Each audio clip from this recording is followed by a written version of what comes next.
Good morning everyone. Welcome to guide to success. आज का जो टॉपिक है वो है रिवॉल्ट ऑफ 1857। रिवॉल्ट ऑफ 1857 ये जो टॉपिक होने वाला है ना, ये डिटेल्ड टॉपिक नहीं होने वाला बिकॉज रिवॉल्ट ऑफ 1857 और अगर हम उसके कॉजेस को डिस्कस करने के लिए बैठेंगे तो उसमें काफी टाइम लगने वाला है ना। वो 20-30 मिनट में कंप्लीट होने वाली चीज नहीं है अगर हम डिटेलिंग में उसको पढ़ेंगे तो इसलिए ये जो टॉपिक है, ये जो वीडियो होने वाली है, ये शॉर्ट में होने वाली है। ये आपको एक रिवीजन सॉर्ट ऑफ आप कह सकते हैं। रिवोल्ट ऑफ 1857 क्या था और उसके कॉजेस क्या थे। डिटेलिंग में अगर वीडियो होगी तो काफी लंबी हो जाएगी। ठीक है, अब हम रिवोल्ट ऑफ 1857 पहले समझ लेते हैं। जी, ये मॉडर्न इंडिया का बहुत इंपॉर्टेंट पार्ट है। रिवोल्ट ऑफ 1857 बेहतर और अच्छे से समझना है तो आप स्पेक्ट्रम बुक को ले सकते हैं। स्पेक्ट्रम बुक है मॉडर्न इंडिया की, राजीव भैया जी की, उससे आप इसको पढ़ सकते हैं। ठीक है, और अच्छी तरीके से एक अंडरस्टैंडिंग बिठाने के लिए स्टार्ट करते हैं। रिवॉल्ट ऑफ 1857 को कुछ लोग बोलते हैं फर्स्ट वॉर ऑफ इंडिपेंडेंस भी था। First war of independence, independence किससे चाहिए थी हमें? अंग्रेजों से, है ना। तो उनके खिलाफ ये फर्स्ट वॉर ऑफ इंडिपेंडेंस भी था। इससे पहला वॉर ऑफ इंडिपेंडेंस क्या था? डिफरेंट डिफरेंट हिस्टोरियंस ने अपने different different point of views पे दे रखे। कुछ लोग बोलते हैं जी फर्स्ट वॉर ऑफ इंडिपेंडेंस कैसे हो जाएगा, कौन सा पैन इंडिया इसमें आपने प्रोटेस्ट किया था। ये बात भी सही है कि इस पर्टिकुलर रिवोल्ट में पैन इंडिया जो है वो पार्टिसिपेशन नहीं था। पैन इंडिया से मेरा मतलब है ऐसा नहीं था कि इंडिया का हर कोना और हर स्टेट और हर जगह जो है वो इसके रिवोल्ट हुआ था। रिवोल्ट का जो मेजर एरिया था वो नॉर्थ इंडिया था। ठीक है, तो फर्स्ट वॉर ऑफ इंडिपेंडेंस इसलिए नहीं हो सकता है क्योंकि ना तो ये इतने बड़े टेरिटोरियल एरिया में हुआ था और ना ही इसका एक बहुत बड़ा मेजर इफेक्ट नहीं हुआ। इंडिपेंडेंस तो नहीं मिला ना, इफेक्ट भले ही हुआ है ना, बट इसका एक मेजर इफेक्ट, इसका एक क्या बोलते हैं उसको, इसे इंडिपेंडेंस का वॉर इसलिए नहीं घोषित कर सकता क्योंकि ऐसा तो नहीं था रिवोल्ट ऑफ 1857 मिलने के होने के बाद हमें आजादी मिल गई थी। और कारण क्या था कि एक फर्स्ट वॉर ऑफ इंडिपेंडेंस अपने आप को नहीं साबित कर पाया। क्या रीजन था जिससे ये फर्स्ट वॉर ऑफ इंडिपेंडेंस हम इसको नहीं बोल सकते? भैया वो पैन इंडिया नहीं था ना, हर सेक्शन ऑफ सोसाइटी ने इसमें पार्टिसिपेट नहीं किया था ना। इसमें आपके कौन पार्टिसिपेट कर रहे थे? आपके सिपॉइज पार्टिसिपेट कर रहे थे, आपके जमींदार पार्टिसिपेट कर रहे थे, लेकिन जो elite class of the society थी उसका कोई पार्टिसिपेशन नहीं था इसके अंदर। Elite class of the society को ये लग रहा था भाई ये तो अभी भी फ्यूडरलिज्म के ही सिद्धांतों पे जिंदगी जीने वाले हैं ना। और उन्हें ब्रिटिशर्स में ये दिखता था कि ये तो एक होप ऑफ मॉडर्नाइजेशन है। जैसे इन्होंने ब्रिटेन अपने यहाँ रेनेसा लेके आए हैं वैसे आप इंडिया में भी ये रेनेसा लेके आएंगे। ठीक है, तो पैन इंडिया जो है वो पार्टिसिपेशन नहीं था। फिर कुछ राजा रजवाड़े वो थे जिन्होंने पार्टिसिपेशन इसमें नहीं किया था, वो इन्हीं को सपोर्ट कर रहे थे। ठीक है, तो पैन इंडिया इसमें नहीं था तो इसलिए हम कह सकते हैं कि फर्स्ट वॉर ऑफ इंडिपेंडेंस नहीं है। और कुछ सेक्शन ऑफ सोसाइटीज ने इसमें पार्टिसिपेट नहीं किया था। ठीक है, रिवॉल्ट बेसिकली स्टार्ट कैसे हुआ था, है ना। सबसे पहले हम बात करते हैं कि कारण क्या थे। देखिए वैसे तो एन नंबर ऑफ कारण है, कुछ सोशल रीजन, कुछ तो भाई आपके पास सोशल एंड रिलीजियस कॉजेस मिल जाएंगे, कुछ इकोनॉमिकल कॉजेस है, कुछ मिलिट्री के कॉजेस है ना, और कुछ आपके पॉलिटिकल हैं, एडमिनिस्ट्रेटिव कॉजेस हैं। लेकिन मैं जो सबसे इम्पोर्टेंट यहाँ पे कॉज की बात करना चाहूंगी जिससे ये रिवॉल्ट स्टार्ट हुआ है वो है इसका इमीडिएट कॉज।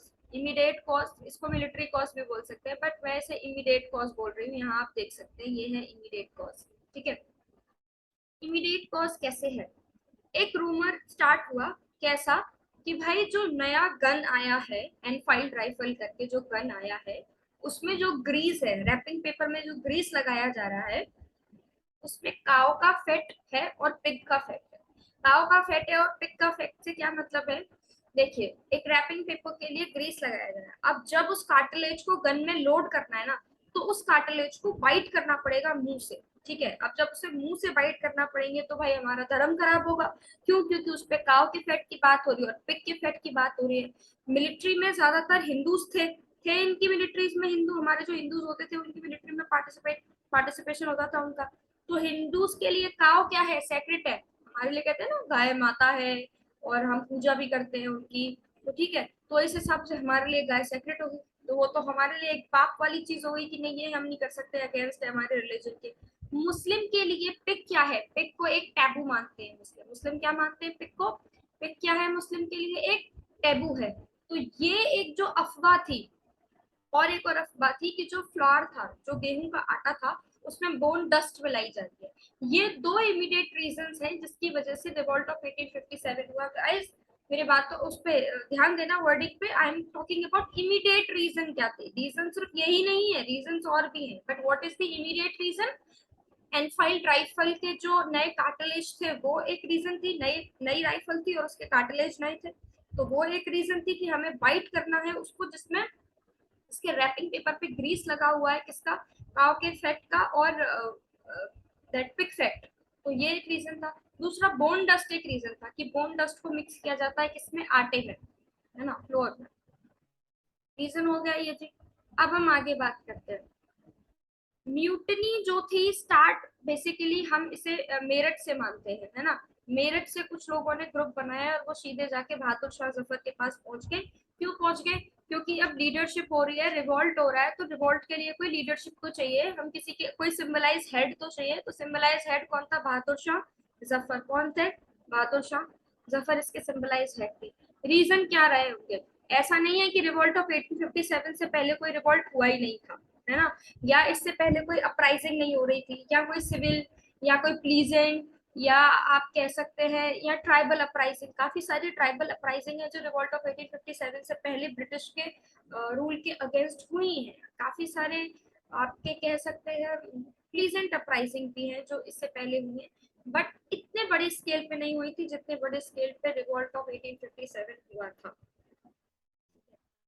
अब हम बात करते हैं सोशल और रिलीजियस कॉजेस क्या थे, है ना। क्या वो सोशल और रिलीजियस कॉजेस है जिसकी वजह से रिवॉल्ट ऑफ 1857 जो है हुआ है? ये सारे सोशल और रिलीजियस कॉजेस हैं, ये लिखे हुए हैं, ठीक है। क्या सोशल और रिलीजियस कॉजेस थे?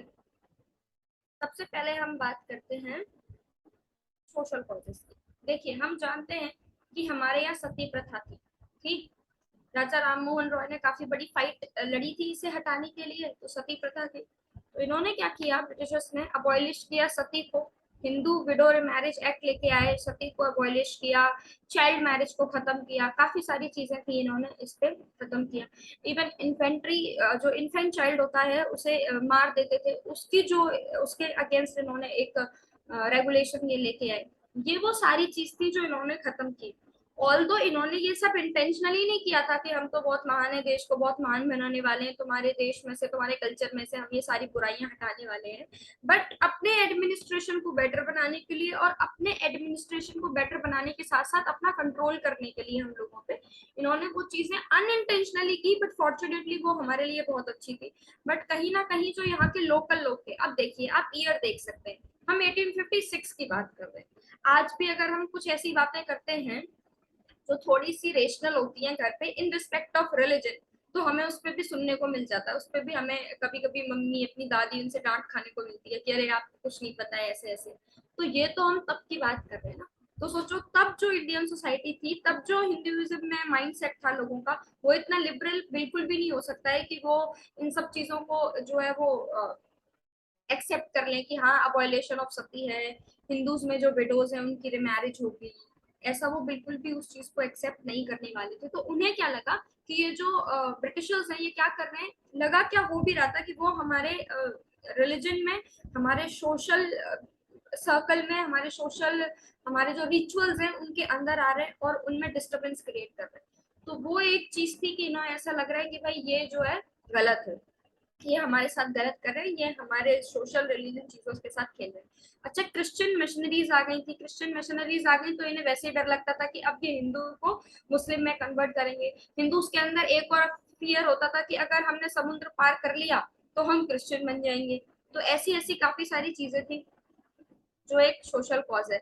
मैंने कहा ना वीडियो बहुत शॉर्ट में होने वाली है, तो मैं सिर्फ इसका एक आपको ऊपर ऊपर से बताने वाली हूँ, आप इसे रिवीजन की सॉर्ट ऑफ वीडियो समझ सकते हैं। डिटेल वीडियो का अगर कुछ होगा तो वो मैं दोबारा बनाऊंगी। इकोनॉमिक कॉजेस की बात करते हैं। इकोनॉमिक कॉजेस की बात करें तो आपको पता है ब्रिटिशर्स ने पूरे इकोनॉमिक फैब्रिक को तोड़ के रख दिया था जी। अपने फायदे के लिए सारी चीजें वो कर रहे थे, ऐसा कुछ भी नहीं था जिसमें उन्हें ये लग रहा हो कि इस चीज में इंडियंस का फायदा और वो चीज करेंगे। इकोनॉमिक फैब्रिक को तोड़ के रखने की बात, सबसे पहले तो प्लीजेंट्स पे जो भयंकर तरीके का उन्होंने टैक्स लगाया था। रैयतवाड़ी सेटलमेंट, परमानेंट सेटलमेंट, मेहरवारी सेटलमेंट, इस तरीके के एन नंबर्स ऑफ सेटलमेंट्स आ गए, जिसके थ्रू उनके ऊपर बहुत ज्यादा हैवी टैक्सेस लगाए गए। कुछ ऑफिसर्स और कुछ इंस्पेक्टर्स को जो है वहां पे तैनात किया गया कि भाई आपको इतना सर्टेन अमाउंट ऑफ मनी इनसे लेना ही लेना है इतने टाइम में। जब बेचारे वो प्लीजेंट उस मनी को देने में इनकेपेबल है ना, तो उस वक्त वो क्या करते हैं, वो किसी बिग बड़े जमींदार के पास जाएंगे, उससे बोलेंगे भाई हमें इतना पैसा दे दे। वो जो पैसा मिलेगा वो आपको पता है कितने हैवी टैक्सेस पे मिलता है, और फिर वो पैसा हैवी टैक्सेस पे मिलने के बाद क्या होगा, वो जो प्लीजेंट है वो उस पैसे को कभी दे नहीं पाएगा, है ना, क्योंकि प्लीजेंट तो इंटरेस्ट ही नहीं चुका पाएगा। तो जो प्रॉपर अमाउंट है, सम अमाउंट है, उसे चुकाना तो बहुत दूर की बात है। तो एक विशियस साइकिल ऑफ क्या बन जाएगा, डेब्ट बन जाएगा, उसको वो उसका जो डेब्ट है वो कभी चुकेगा ही नहीं, ठीक है। तो ये एक इकोनॉमिक फैब्रिक इस तरीके से उन्होंने प्लीजेंट्स का जीना हराम किया जी। नेक्स्ट अगर हम बात करेंगे तो हम किसकी बात करेंगे कि भाई हमारी जो हैंडीक्राफ्ट इंडस्ट्री थी उसको भी तो तोड़ के रखा है इन्होंने। हैंडीक्राफ्ट इंडस्ट्री अब बनाने की, अब जब हैंडीक्राफ्ट की बात करते हैं तो कौन खरीदेगा हैंडीक्राफ्ट को, इतने चीप ब्रिटिश गुड मिल रहे हैं मार्केट के अंदर, कोई हैंडीक्राफ्ट को खरीदेगा। हैंडीक्राफ्ट हमारी स्पिनिंग व्हील है उसको तोड़ के रखते हैं। हैंडीक्राफ्ट जितने भी हाथ से बनाने वाले जो प्रोडक्ट्स होते हैं उनमें पता है आपको कि कितनी मेहनत लगती है, टाइम ज्यादा लगता है, मेहनत ज्यादा लगती है उसके अंदर। और एक चीज और, टाइम मेहनत के साथ साथ एक चीज और वहां पे होती है कि वो महंगा भी फिर उसी का कॉन्सिक्वेंसेस है ना, जितना ज्यादा टाइम होगा जितनी ज्यादा मेहनत होगी उतना ही वो एक्सपेंसिव भी होगा। तो उसकी तो डिमांड ही नहीं है मार्केट में, डिमांड तो चीप गुड्स की, और चीप गुड्स तो उनको मतलब मिल ही रहे हैं। तो वो एक ये चीज है कि मर्चेंट्स का भी जीना इस तरीके से इन्होंने हराम किया। तो हमारे जो लोकल लोग थे ना जी, जो भले ही हमारे प्लीजेंट्स हो, हमारे मर्चेंट्स हो, तो इकोनॉमिक जो फैब्रिक था उसको तोड़ के रख दिया। कहीं ना कहीं जो मर्चेंट क्लास था at the end of the day वो भी एग्रीकल्चर पे डिपेंड होने लग गया, और उसको भी एग्रीकल्चर ही एक ऐसा देखा कि हम एग्रीकल्चर से कुछ कर सकते हैं। अब जब मर्चेंट क्लास एग्रीकल्चर पे आई तो वहां इन्होंने एग्रीकल्चर के भी जो एग्रीकल्चर पे भी जो रेट है, जो सेटलमेंट्स है, जो उनका टैक्स है, उसको बहुत हाई कर दिया। मिलिट्री का मैं बता चुकी हूँ। मिलिट्री में ये ना एक चीज और करते थे, ये मिलिट्री का देख लेते हैं। मिलिट्री में ये एक और चीज करते थे, क्या चीज करते थे कि मिलिट्री के अंदर ना रिलीजन को दर्शाने के लिए कोई भी, जैसे सेक्टेरियन कुछ मास होते हैं, फॉर एग्जांपल हिंदू तिलक लगाते हैं, है ना, कुछ लोग पगड़ी पहनते हैं, तो वो खत्म कर देना, है ना, वो इन्होंने बिल्कुल प्रॉपर तरीके से खत्म कर दिया। इनके पेमेंट्स में कमी करना, इनके भत्ते में कमी करना, ठीक है। ईस्ट इंडिया कंपनी के जो लोग थे उन्हें एक्स्ट्रा भत्ता देना, हमें कोई एक्स्ट्रा भत्ता नहीं मिलना, वो एक अलग चीज थी, है ना। ऊपर से उसमें लास्ट में जो सबसे बड़ी जो प्रॉब्लम निकल के आई है वो यही निकल के आई थी कि इन्होंने वो कार्टिलेज ले आए नए, और नए कार्टिलेज लेने के बाद इन्होंने सिपाहीज को लगा कि अब तो ये प्रॉपर ही हमारा धर्म खराब करके रख देंगे। तो मंगल पांडे साहब है जिन्होंने सबसे ज्यादा यहाँ पे एक बोल्ड स्टेप लिया था सिपाहीज में। पॉलिटिकल कॉजेस की बात करेंगे। ब्रिटिश की जो एनेक्सेशन की पॉलिसी थी ना, एनेक्सेशन का मतलब क्या होता है, ये पॉलिटिकल कॉजेस है। ब्रिटिश की जो एनेक्सेशन की, sorry for this creativity, British की जो एनेक्सेशन की पॉलिसी थी ना, आप मेरी बातों पे ध्यान दें। ब्रिटिशर्स की जो भी एनेक्सेशन पॉलिसी थी वो क्या थी, पहला तो वॉर था जो सबका ही होता है, दूसरा वो एक और एनेक्सेशन की पॉलिसी में बहुत ज्यादा माहिर थे, और वो थी भाई उनकी डिप्लोमेसी, उनका एडमिनिस्ट्रेशन और उनके पॉलिटिकल एजेंडास। जैसे डिफरेंट डिफरेंट लोग आए और डिफरेंट डिफरेंट पॉलिसीज लॉन्च कर दी। सब्सिडरी ऑफ अलायंस, आपकी टेरिटरी में इंडियन रूलर्स को बोलते थे कि आपकी टेरिटरी में हमारी जो आर्मी है वो हम डिप्लॉय करेंगे, और उस आर्मी का खर्चा आप देंगे। और वो जो आर्मी हम डिप्लॉय कर रहे हैं वो क्यों कर रहे हैं, क्योंकि वो आप ही के प्रोटेक्शन के लिए है, ठीक है।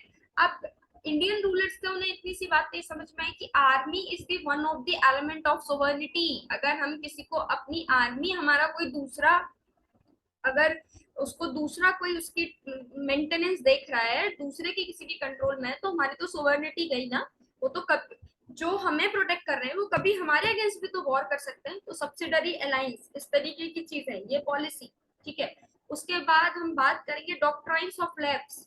अगर किसी हिंदू राजा का, और ऐसे काफी सारे केसेस आपको और काफी सारी स्टोरीज हैं, काफी सारे राजा हैं जिनके बारे में पढ़ने को मिलेगा, जिनके अपने बायोलॉजिकल हायर्स नहीं है, उनकी प्रॉपर्टी को, उनकी राजा, उनकी जो भी किंगडम है उसको कौन ले लेगी, उनको ईस्ट इंडिया कंपनी ले लेगी।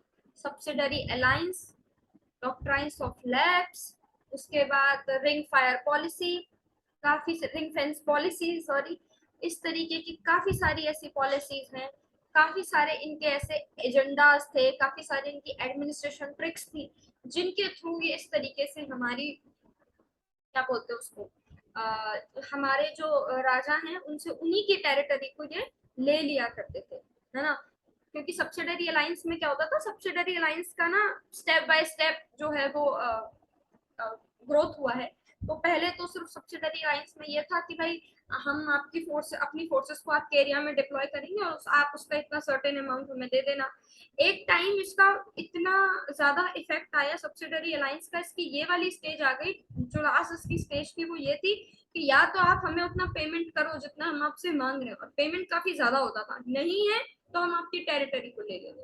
ठीक है, तो ये कुछ तरीके थे इनके जिस तरीके से ये काम कर रहे थे जी। इन सारे रीजंस की वजह से जो है रिवॉल्ट ऑफ 1857 हुआ। और भी मेजर इसमें यही रीजन है, इमीडिएट रीजन मैंने आपको एक्सप्लेन कर दिया। डीप में वीडियो बनेगी बट वो काफी लंबी वीडियो होगी, इसलिए इसमें सिर्फ मैंने आपको समरी स्टाइल में ही उसे बताने की कोशिश की है। रिवॉल्ट ऑफ 1857 के जब इतना बड़ा रिवॉल्ट हुआ है तो कुछ तो कॉन्सिक्वेंसेस होंगे। सबसे शॉर्ट में सबसे बड़ा कॉन्सिक्वेंसेस बता देती हूँ कि ईस्ट इंडिया कंपनी का जो रूल था वो खत्म हो गया था। अब हमारे ऊपर ब्रिटिश पैरामोंटेसी की पावर थी, यानी क्राउन, क्वीन विक्टोरिया के नीचे जो है अब हम रहते थे, अब वो हम पे राज कर रही है। ठीक है, उसके कंटेस्ट में काफी सारे रूल रेगुलेशन, नई नई चीजें, न्यू फॉर्म ऑफ एडमिनिस्ट्रेशन, काफी सारी चीजें जो है वो लॉन्च हुई, है ना। तो दिस इज ऑल। आप अगर इस पे थोड़ी बड़ी वीडियो, अगर मैं इसे और वो करूंगी डिटेलिंग में समझाऊंगी तो वीडियो काफी बड़ी हो जाएगी, तो that's all from my side.